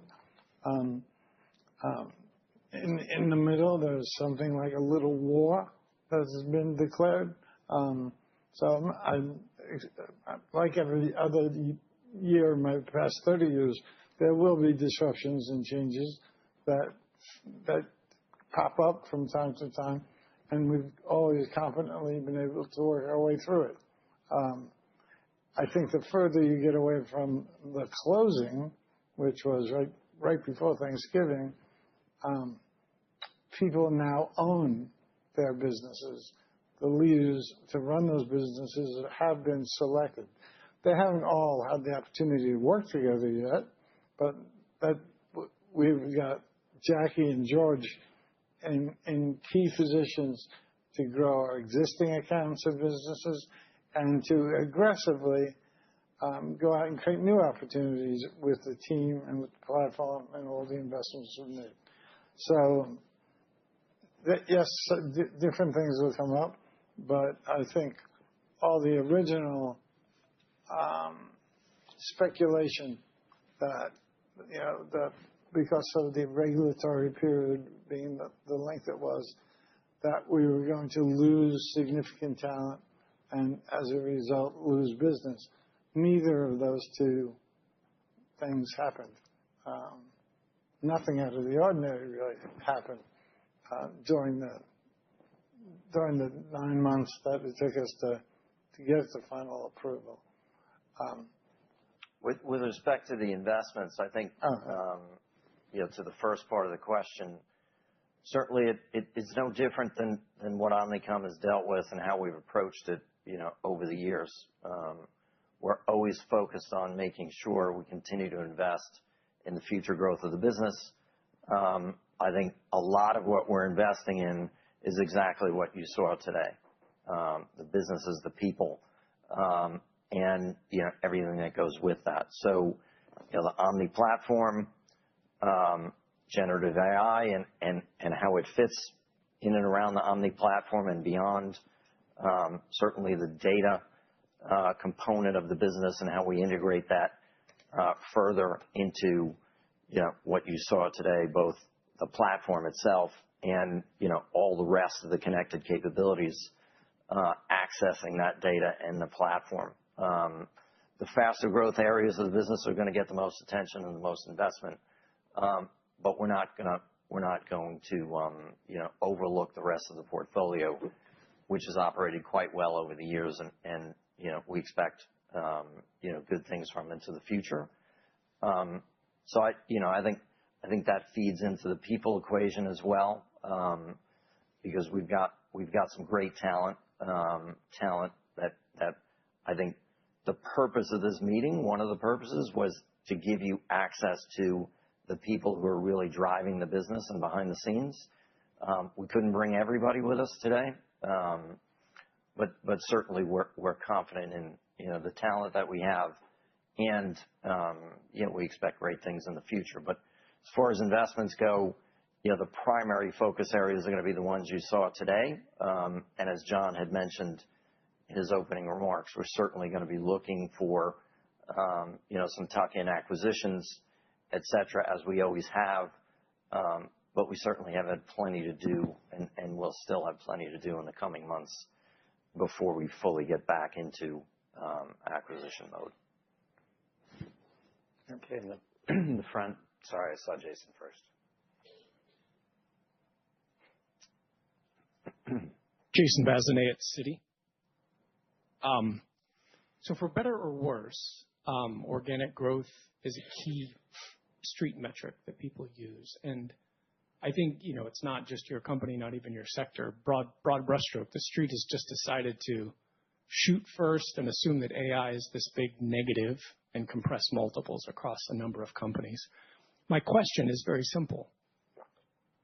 Of all the clients that you speak with, how many have come to you and said, I spent $1 with Omnicom last year and got so much value. I want to spend $1 this year or more, but I really want a better outcome. And how many clients have come to you and said, I spent $1 with Omnicom last year, use all these AI tools, and I want it to be 85 cents this year, or some hypothetical number? The reality of what you've just asked is AI is not, at the moment, creating the kind of environment that you could say, gee, buy these 4 tools that these other people are selling them, and as a result, you can cut your marketing budget by X. Having said that, we're always in constant conversations. In most instances, it's very productive in terms of how do we improve the yield that we get for the marketing dollars that we're expending. And we go through that process looking inside our own house to find out where there are efficiencies. And most clients, not all clients, it depends on their business at the moment. If we can prove to them that we can save money by investing dollars, we'll be doing just that. They'll be taking those savings and putting them back into what is increasingly every day a complex environment. There are advertisers, and then there are advertisers too. You can take a local, small, let's say, pizza chain of three companies. That's not our client. We'd never be interested in going after that client, but Facebook would, or Meta would, or whatever. So some of the tools that are available, if you're one of those if you're advertising in that environment, might be just easier to give your credit card to Facebook and see what result you get back. But that's not ever been our issue. Has never been our client. And there's still plenty of market share out there for us to win. So now, as the marketplace improves, and it's going to improve at a pace, I think, faster than we've ever seen historically looking at things, I think the capabilities, especially in an agentic world, are going to offer plenty of opportunities to be creative and to take cost out of a budget, but most clients are going to reinvest whatever those savings are. So, given the changes in technology and a lot of what you saw today, and Darryl talked about complexity. The reality is, the marketing investment that our clients are making using these tools and using all these things that are available today and that our agencies can deliver, the more measurable the results that we can deliver, the more measurable the results of our services and our products, the more confident clients are going to be reinvesting those dollars and investing more. In some cases, every client's different, but the more measurable the investment in their spend with us, the more comfortable they're going to be investing more and more with us. Some of that may change in terms of the types of things they dial up and the types of things they dial back. But broadly speaking, the more measurable the investment, the more tangible the return, the more they're going to invest, and they're going to invest with Omnicom. Okay, Mike, back up in front.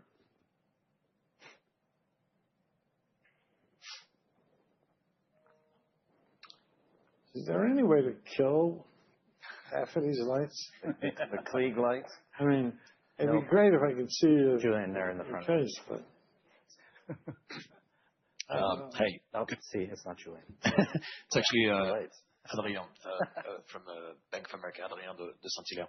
Thanks for the presentation. You talked a lot about integration today. What are the incentives you're putting in place to foster greater collaboration between the various capabilities? Like, how are the P&Ls structured within Omnicom? Is it country P&Ls, client P&Ls, or still agency P&Ls? And then, since media is going to be an even bigger part of your business, I imagine principal buying will be also a bigger part of the business. So Phil, can you help us think about the growth of the media pass-through cost for 26 or going forward, 15, 20%? I don't know if you have any numbers in mind. Thank you. Sure. Well, I'll start with both, and anybody can chime in. But certainly in terms of incentives, it's something that we're currently considering. It's an important part of bringing the two companies together. The reality is it's been 90 days or so since we've been together, and the detailed program of how incentives are going to work is not finalized. But it's certainly at the top of our agenda at this point as we've gotten through the integration, the year-end close, and now we start planning for 2026. So I don't have any specifics for you, but there'll be more, I think, on that in terms of how we're organized and how we're going to drive that as we go throughout the early part of the year here and as we speak to you in a month or a month and a half when we release earnings coming up. As far as principal media, I think it's one part of what our clients spend when they're looking at what they're looking for from our media portfolio and the rest of the services that they buy from us. I think somebody else can give you more details on how that really works, but it's a part of the business that it's table stakes. All of our competitors have a principal solution. It's a key part of the solution because it drives value for our clients. It's value our clients want, and it's value our clients have been asking for. And frankly, it's not new. It's been around for 10 plus years, and it's just a part of the mix. I think sometimes it gets a little bit oversized attention in the press for whatever reason, but it's just a key part of the solution that we deliver to our clients. But it's only part of the solution. It's part of the media mix. I don't have numbers for you, but I think it will continue to be a key part of the business going forward because that's what clients ultimately want as part of the solution. I think the only thing I would add to that is it is an approach, a product. It's part of the services that we deliver to the client, and each and every client that avails itself of this has signed a document that clearly explains that reminds the CMO or whoever the head of media is that they've elected to invest 5% of their budget through a principal product or not, and it may change from year to year. And we've been doing that. Darryl had led media from 98 till a few years back, And we've always very, very faithfully made sure that the client is triply aware of the fact that they've elected to use some of this product. Yeah. Why not, Just a few other comments on that. It is, as Phil said, a very important part of the value equation for clients when they come in as a media client. And certainly, as we talked today about integration and client focus on marketing ROI and more on outputs and outcomes than perhaps in the past, it becomes an important part of the portfolio of services and offerings we provide to deliver on that end goal that they have for us when we build those kinds of contracts with them. Now it'll be Julian's turn.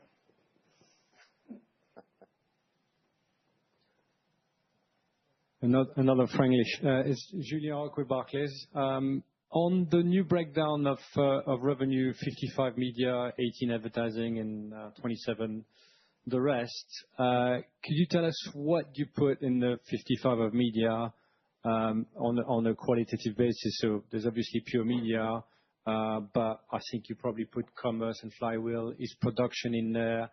So could you give us the building block to get to that 55? And then if you want to give us the percentage, even better. And then on the 27, as you are quite likely to actually report them separately, if we could get the breakdown between CRM, PR, and healthcare. That's the second question. And then the last one, 75% to 80% of synergies dropping to the bottom line in 2026. Phil, you said it was too early to tell us about 27 and 28 because the world is changing at a rapid pace. But as you will want to reinvest, does it make sense that it will be lower than the 75 to 80%?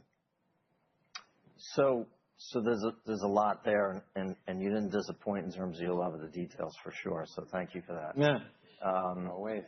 So with respect to the 55%, the parts of the business that are in there were the ones on the slide. Probably wasn't up there for too long, but there'll be more in that certainly in the first quarter. But it's essentially the media business and what we call OMG predominantly, Omnicom Media.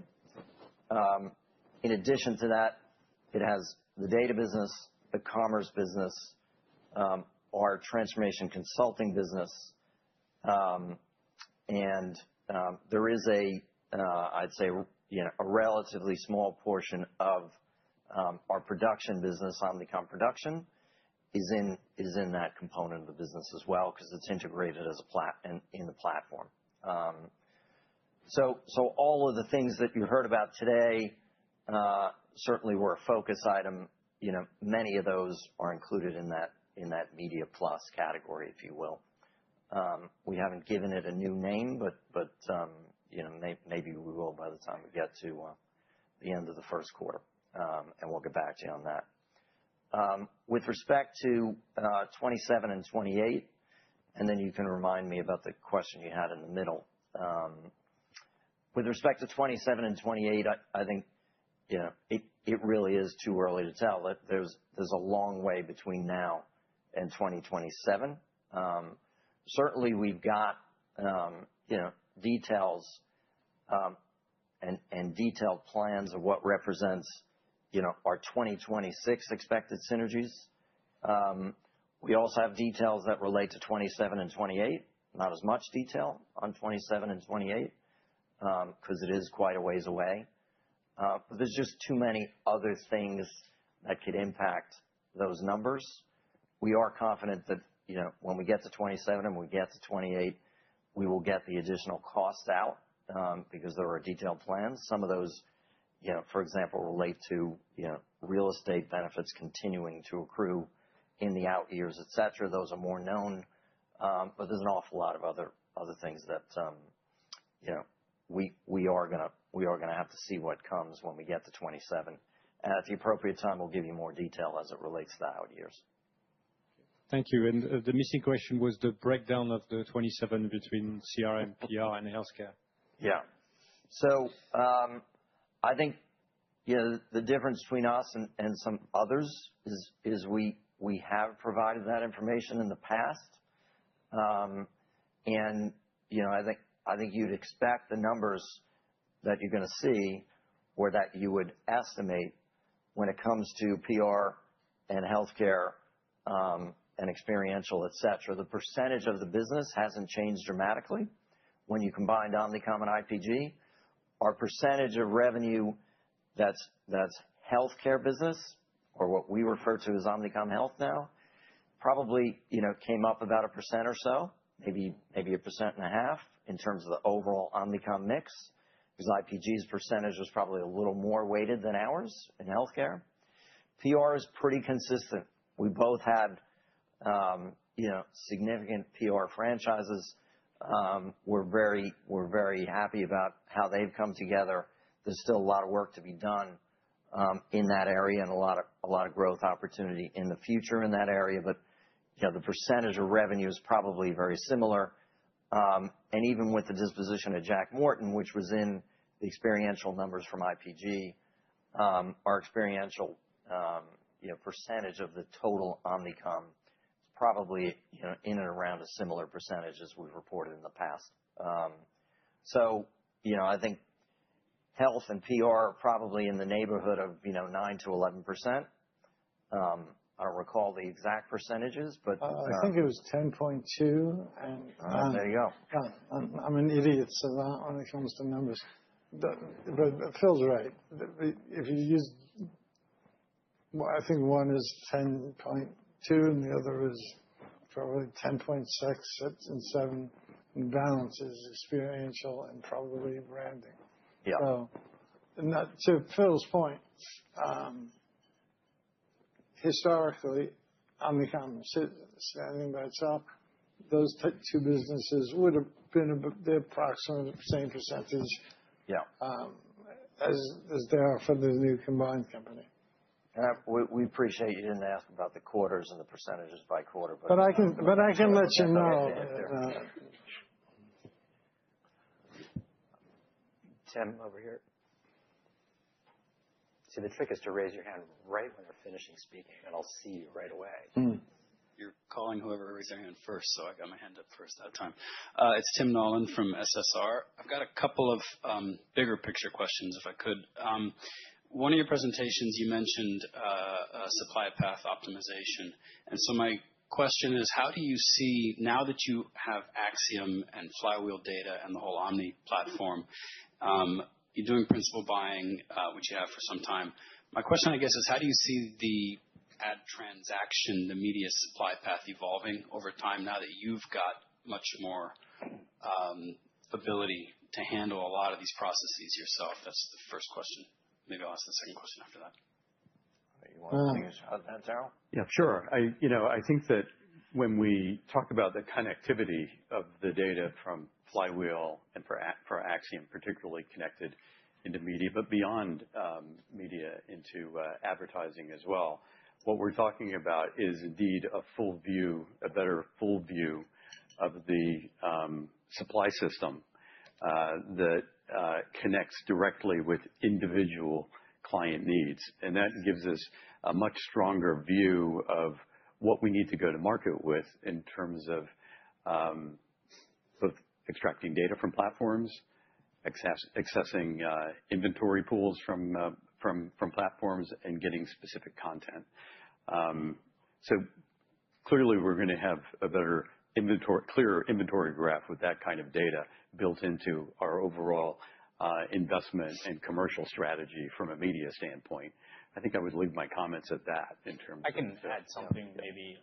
So as we look at our data and identity, allowing us to get that kind of reach and understanding of the ecosystem and shortening that supply chain path.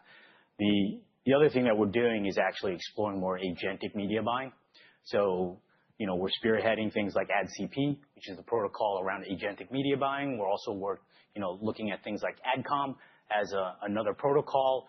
The ecosystem is obviously evolving quite significantly in regards to agentic media ecosystems, shortening that supply path even further. So, we look to get ahead of that curve right now, and we've done some experimentation already with actual media buys across some of those publishers with direct connections via agents. So that's another way we're doing it. So can you go more directly to the publishers now, more so than over the last 10, 15 years or whatever, in the way that you used to just your media buyers in the pre-digital age would go straight to the newspapers and straight to the TV networks? I think in the more traditional sense, yes, we can, given certainly the scale and the data that we have to underpin our media activations.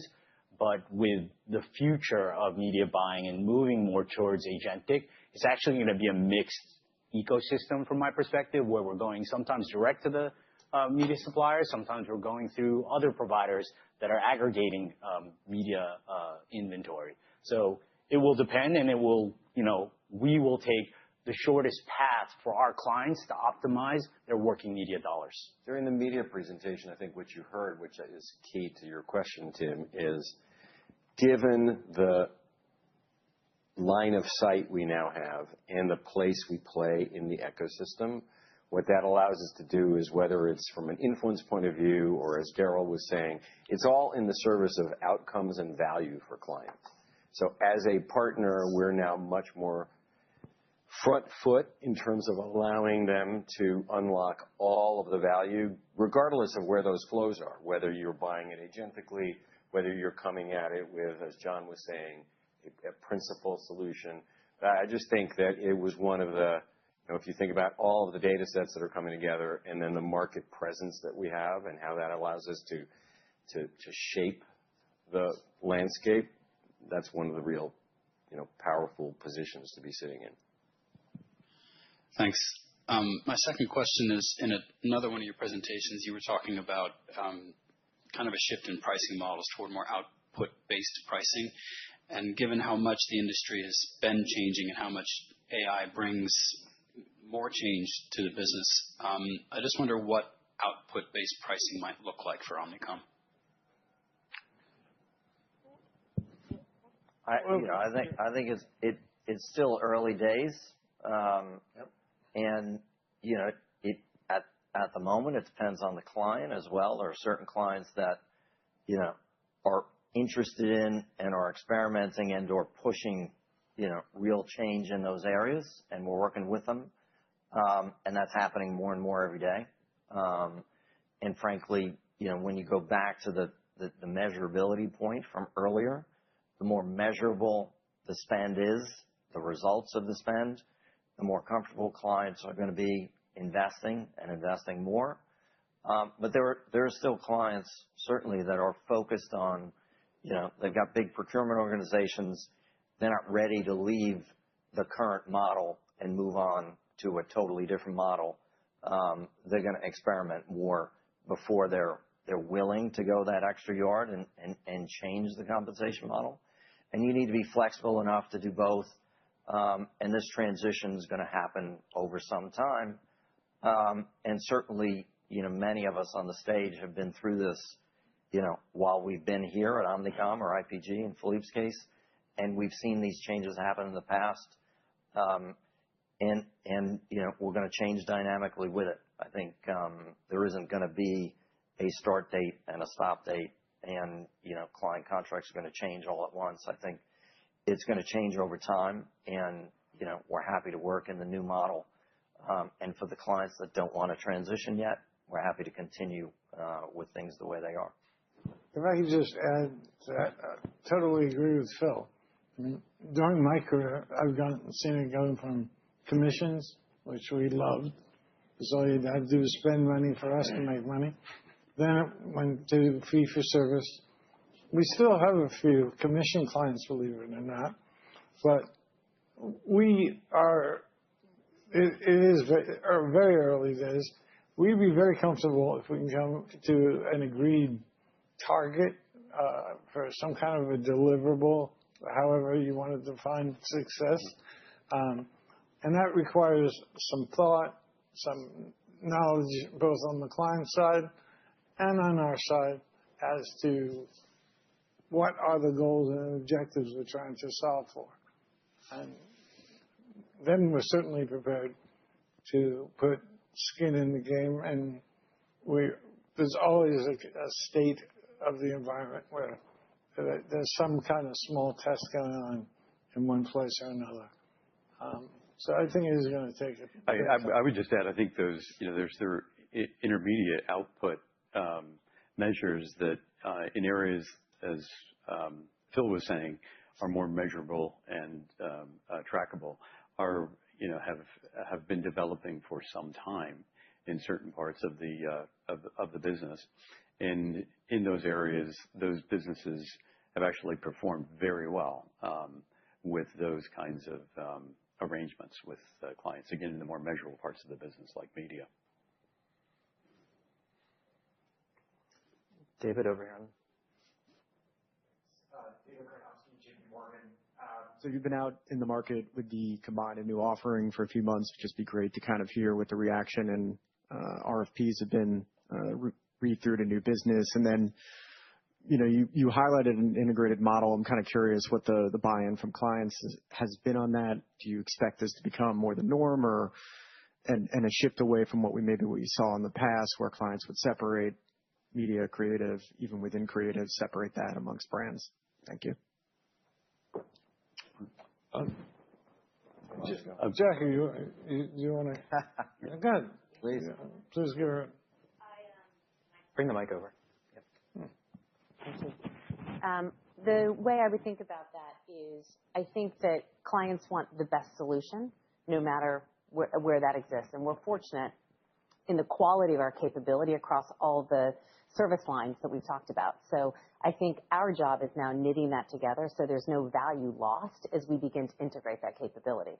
But most clients want the best capability, and we're fortunate because of the coming together of our companies allows us to have that.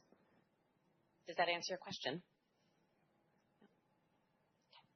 If I can add to that, having spent time with a number of clients, I can say that in these early weeks and months, there's a high level of interest in engaging in a conversation of connectivity and further consolidation of services. They're exploratory on many clients at this point, but there's high interest, frankly, as a result of the actions that we've taken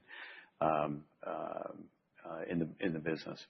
And in terms of how clients are responding, as I said in my remarks earlier, we have seen tremendous progress in terms of extensions and more recently new business wins. Some of those were publicized over the past few days. You will have seen them. So the story, the level of interest in the integrated capabilities that we talked about, particularly in data and identity, media, and into content, high level of interest and engagement. Absolutely. Given the complexity of what clients are dealing with and how fast the market is moving, you heard from any number of people who were up here and Daryl at the outset. Helping them to simplify that is very valuable. To Jackie's point, if you don't have it all together, there's clearly the risk that what you have is you leak opportunity or you leak value. And then the fact that all of it is connected back to this extremely powerful and I would say unique data capability and spine that allows you to get addressable and to get, to John's point, accountable, there's a high degree of interest. Do you have a follow-up, David? Or okay. There is one other aspect to it, which you have to have equality service in order to play any part of this. And we're making very sure that each one of the parts of this offering that wind up being a connected response are handled by the very best people from the very best corners of the earth. The other situation that's developing is the supply of competitors that we have that could, from a quality point of view, play in that corner of the field on a sustained basis is shrunk quite a bit by the combination of both Interpublic and Omnicom. And that will start to demonstrate itself further, I think, as we get further along. And I've really lost my voice. Back in the corner. Hi, Jason Samwick from Woodline Partners. In your presentation, you talked about Omnicom's historic ability to expand margins. Obviously, now you're going to get the benefit of synergies as you combine these two businesses. But over time, how should we think about the continued margin opportunity as more revenue shifts into these high-growth businesses you talked about today? Thank you. I think you're not going to see anything different than we're always trying to find, and we've said this for years. We're always trying to find the right balance between investing in the business and for future growth and sustainable growth and delivering more shareholder value. We don't focus. We've also said this for many years. We focus on growing EBIT dollars, not on a percentage. You can't see, touch, feel a percentage. We're not obsessed with the percentage. We're more focused on growing the EBIT dollars and the EBITDA dollars. And we're going to continue to focus on that. We're going to continue to invest in the business and the platform and everything else, things that you heard today. And in the future, there'll be new and different things. Certainly, clients' needs will change, the marketplace will change, and we're going to change with it. So I don't think we can predict on into the future that there's a never-ending growth in a EBITDA margin percentage per se. But certainly, we're going to reinvest in the business, and we're going to continue to grow EBITDA dollars. I think that's what you should expect, and that's what we'll be striving to do.